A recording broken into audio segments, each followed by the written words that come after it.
Hello everyone, and welcome to this video game review of Hollow Knight. Hollow Knight is a game that came out last year, made by Team Cherry. It is a Metroidvania that is pretty much all hand-drawn to my knowledge.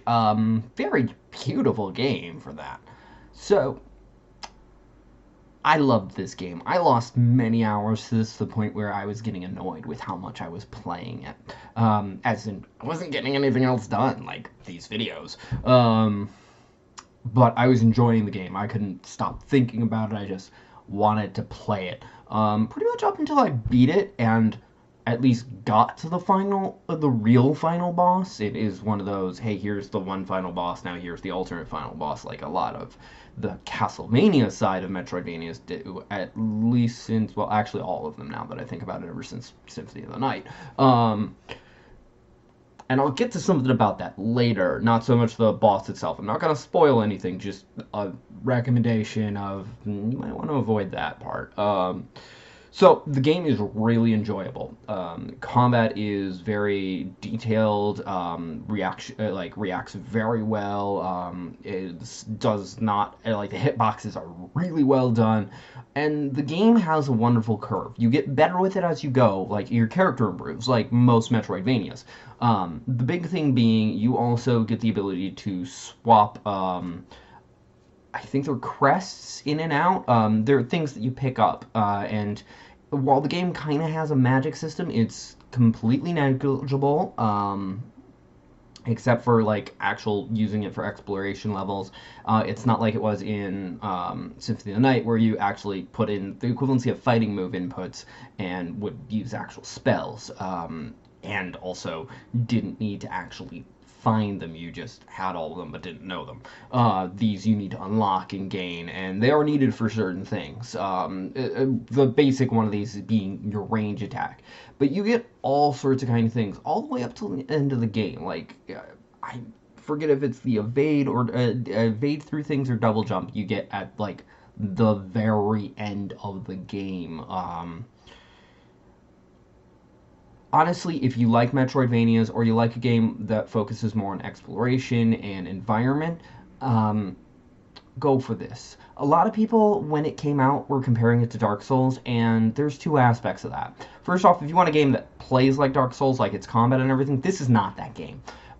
It's when you die, you leave behind a thing. I'm not going to spoil what that is or how that works, but you have to go back to it and do something um, to get your souls, your currency back. Also, you need to do it to make sure that you can use your full magic meter. Otherwise, a third of it is locked off until you recover. And recovering without getting that is also not inherently unlocked to begin with, and is completely possible to miss.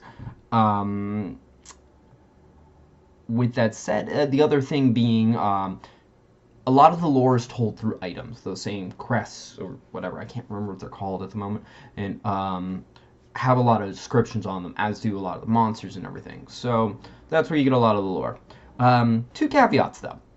Like two main reasons not to recommend it. If you are a completionist and don't like Super Meat Boy or anything that's platformer precise heavy, don't bother with this game. The true ending requires you to do an entire level that is nothing but that and has no other purpose except to get to the true ending. It's not impossible, but if you're not into that kind of thing, which can be very frustrating, and you feel the need to 100% again, just don't get it.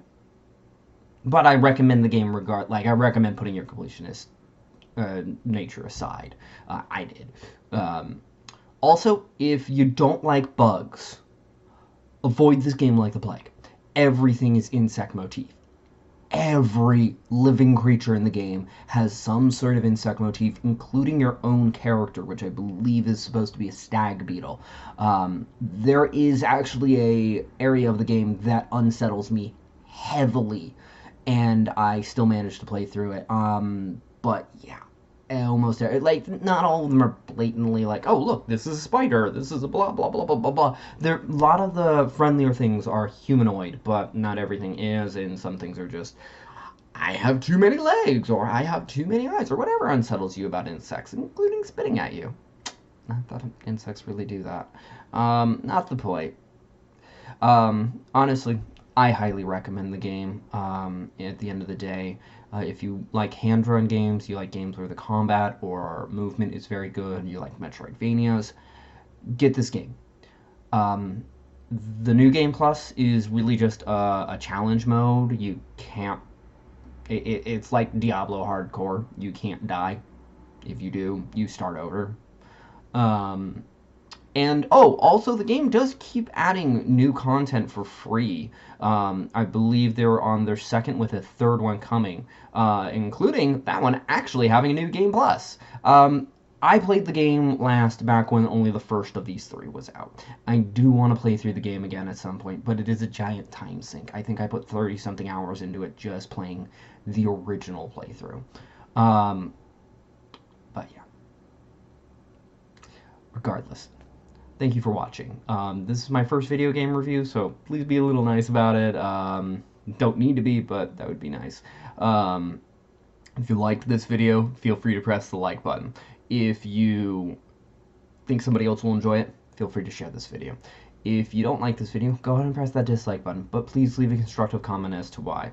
Also, feel free to comment in general, and if you want to see more like this, be it more reviews, which I'm trying to get to more of, my board game overview videos or my unboxing videos, feel free to subscribe. Regardless, thank you for watching and have a wonderful day. Bye-bye.